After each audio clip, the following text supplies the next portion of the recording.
Joining us now is Jonathan Smucker. He's the co-founder of Lancaster Stands Up, PA Stands Up, Common Defense, and Beyond the Choir. He's also a PhD student in sociology at the University of California, Berkeley. Jonathan, thanks so much for joining me. How are you this morning? Hey, I'm good. Good to be with you, Ben. Good to be speaking with you again. We spoke previously on the podcast version of my work, and we had an in-depth conversation that I think is even more pertinent now. We spoke previously about organizing the left. And you phrased it actually in a way. You said that progressivism is on the ascendancy, and at the time when you said it, it didn't feel like that. And I think even now there are a lot of progressives or leftist people who are really interested in liberation, interested in all these values that we both have in common. I think they also feel like this is perhaps not a good time for progressivism because the Democratic establishment is in power. What are your thoughts on that general area? Yeah, I mean, I think it's complicated, right? And I think one of the tensions in political organizing work is we have to balance between actually like not being patient, right? Like we have to make pressing demands and we have to demand things now. And at the same time, I think internally we have to take a long view of how dynamic the situation is right now and how things are changing.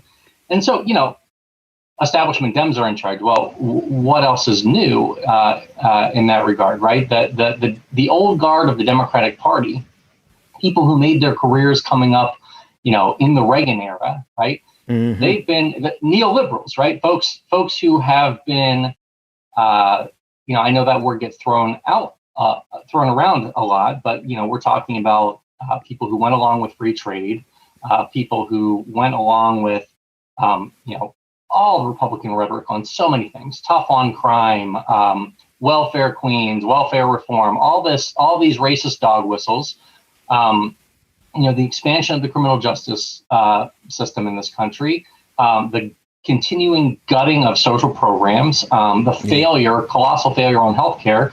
These were both Republican and Democratic administrations for the past 40 years. So when people are like, well, the Democratic establishment, they're at the helm, that's true. That's not new. But what is new is they're not as much at the helm as they used to be.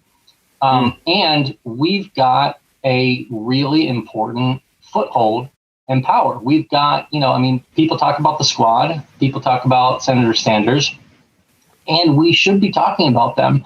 And we should be talking about our movements that got them there. And, folks right. are. And so I guess where I'm going with this is, I was very much for Bernie Sanders. I did as much as I could to get him elected, like so many folks. I think Bernie could have won this year. I think the establishment forces that we were up against last year, were formidable. But there was a time when the campaign was navigating that, and it looked like, he was the front runner. So I think we were in the margin of maneuver. And to be in the margin of maneuver, that means the margin in which tactics and strategy can flip the outcome one way or another is huge, right? And the crop of leaders and of folks in Congress and the strength of our movement, it's totally different. It's a different world than when Obama came into power in 2009, where all that stuff was weak. Let's dig in there real quick because you've said quite a few things there. Like there was we were within the margin of maneuver, and I like that way of thinking of it. But I want to back up to something else that you said. Like we're having to learn how to balance not being too patient, right? Being impatient, as well as balancing the complexities of this moment. Can you unpack that more? Because yes, we need to strike. We need to do something now. But how do you frame that in the context of the complexities we're dealing with in terms of the Democratic establishment? Absolutely. So I think that there's a couple of different logics at work here that are in tension with each other. So as political organizers, so that's my background. I've been a political organizer for the past 25 years. And, I was raised working class, rural, and I'm organizing here in rural Pennsylvania, where, well, it's a different world, the basis that we're moving, right? So the movements that we're organizing here in Pennsylvania, as I see other places across the country, what we've got to do is we have to make things urgent, because things are urgent, right? Especially right now with the COVID crisis, poor people, working class people, people of color, people are, it's a dire situation. And so we need to, and not just that, just like all the things that our movements have been struggling with. We're talking about the trial right now, earlier on the episode, and that urgency is in communities that are directly impacted. So we need to make that sense of urgency out there. And to do that, sometimes we have to simplify things in terms of our messaging. We have to create that urgency. There's not a lot of room on Twitter, for example, or in an 8-second soundbite when you're talking to the mainstream press to get that nuance out. You've got to, and that's not the point. You've got to mobilize people. You've got to talk in moral language. But internally, we have to really map what's different right now. We have to map the specifics. Like, let's take the bill that's being voted for today, the relief bill, right? Yeah. A lot of us have been working for years to get a $15 an hour minimum wage. I think we're going to get that eventually. We better. But it was maddening to see 8 Democratic senators vote against it. And before that, also to see, Chuck Schumer, Biden, Harris not, overrule the parliamentarian or fire the parliamentarian. All that stuff, like they should have done that, right? It's maddening that they didn't. So we need to make noise about that. At the same time, we have to look at this relief bill and compare it to the stimulus in 2009 and how, Biden basically told Larry Summers to, I don't know if I can swear on this show, so go F himself. Yeah, and that it's, this is going to increase the income of the poorest Americans in the country by 20%. I mean, it's significant. It's a big win, and it's a win that would not have happened without the organizing, without the movements, without our champions in Congress reframing the debate over the past 5 years. And so the last thing I'll say on this is I think this is related to this question of creating urgency and also having a nuanced analysis for our own strategic thinking, right? We also, as movements, have to learn how to celebrate partial victories, because almost always in this work, our victories are partial. And it's hard to celebrate a partial victory when there's a really important thing that we didn't win. There's a really important way that we fell short.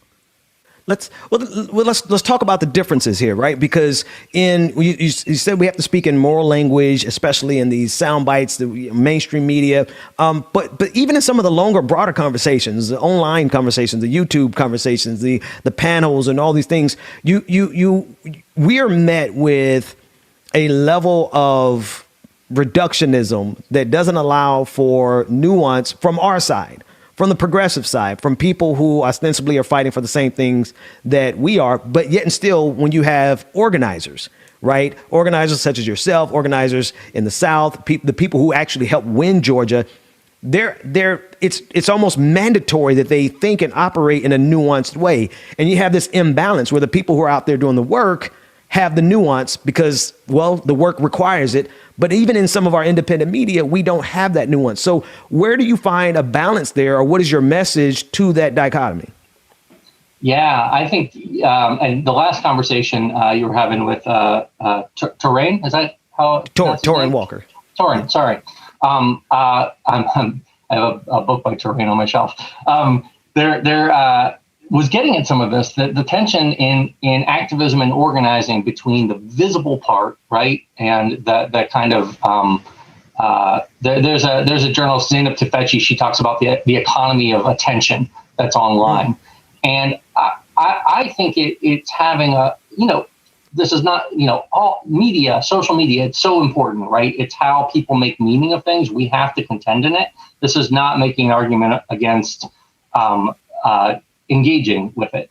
But on some level, what it's doing is it is really invisibilizing the on the ground organizing and power building and giving a lot of people, I think, a false impression of how politics works, right? So on the ground, right, we're talking about knocking on people's doors, finding volunteers, finding people who are leaders. How do you find a leader? Well, they have followers, right?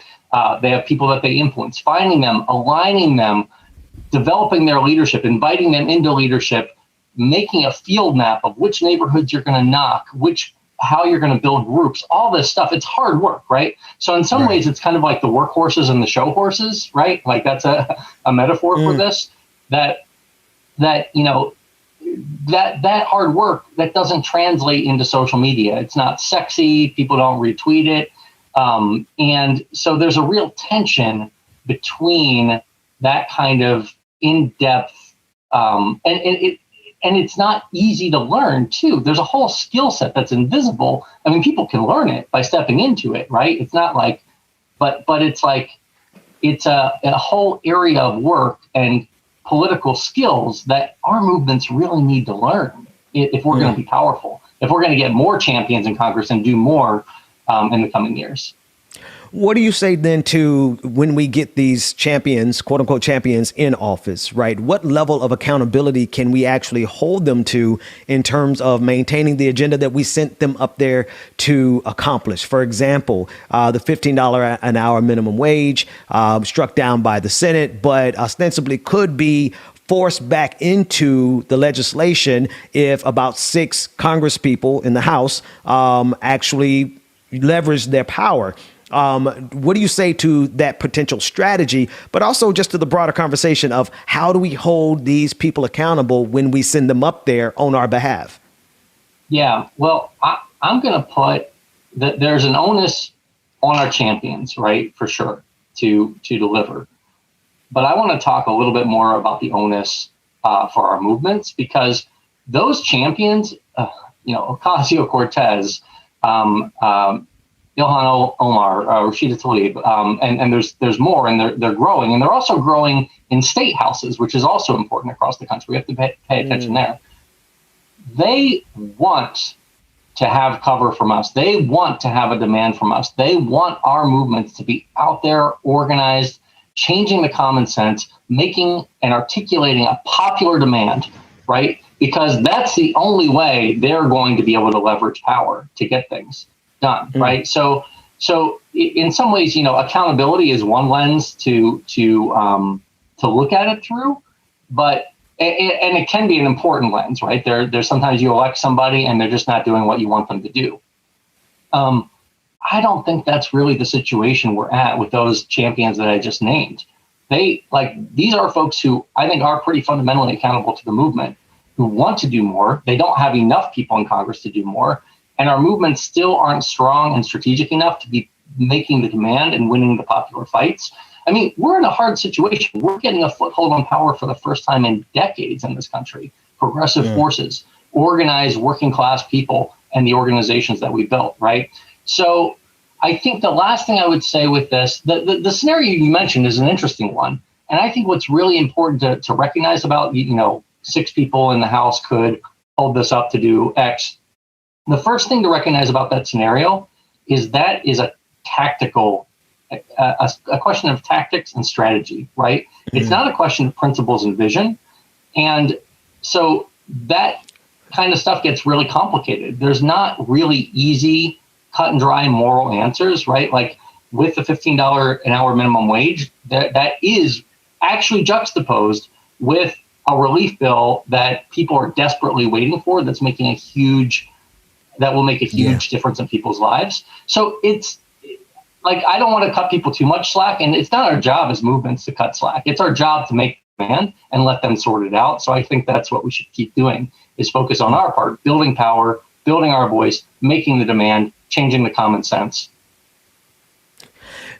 One last question for you before we get out of here. I want you to help the people understand 2 things. The concept of the ascendancy of progressivism, despite there's a lot of people who are still feeling like we're not getting anywhere. And I think you, at least our first conversation, you vehemently disagree with that. You believe that we're in a stronger position now than before. I want you to speak to that, but then also speak to the people in the audience in terms of how they can help the progressive movement. Yeah, thanks. I think that just to dial it back a second, I want to be clear. I'm not like Pollyanna here, like everything's rosy. We're on an inevitable path to increased, to winning things. I think we're in an incredibly precarious place as a country. I think that if Democrats right now don't deliver in a pretty big way in the next 2 years, we're going to have right now, Republicans are in disarray, but we're going to have a retrenchment. We're going to have somebody like Josh Hawley or some other authoritarian who doesn't have all the baggage of Trump. We're going to have them come back with a vengeance. And that's going to happen if the Democratic Party does not do things to visibly show that they are fighting for the working class base that is their traditional base. And by working class, I mean black, white, brown, rural, urban, right? That is how they are going to realign the electorate. And if they fail to do that, we are really screwed, right? So my cautious optimism is that the objective conditions of COVID, of the movements we've built over the past few years, the way we've changed the common sense on things like Black Lives Matter, Green New Deal, Medicare for all, even though, we're attacked constantly on those things still, we've really moved the goalposts and made these ideas popular or allowed working class people to realize, hey, that's going to benefit me. That's what making an idea popular is, right? And so we have the real potential because of that to accomplish some things, some big things. Yeah. And it's not going to be everything, right? We're going to have to prepare for the next wave. We're going to have to elect more champions and do more. But at the same, so that's my cautious optimism. But if we don't do that, I think we're in real trouble. Absolutely. Jonathan Smucker, co-founder of Lancaster Stands Up, PA Stands Up, and Common Defense. Thanks so much for joining me today. Hey, thanks. A pleasure to be on, Ben.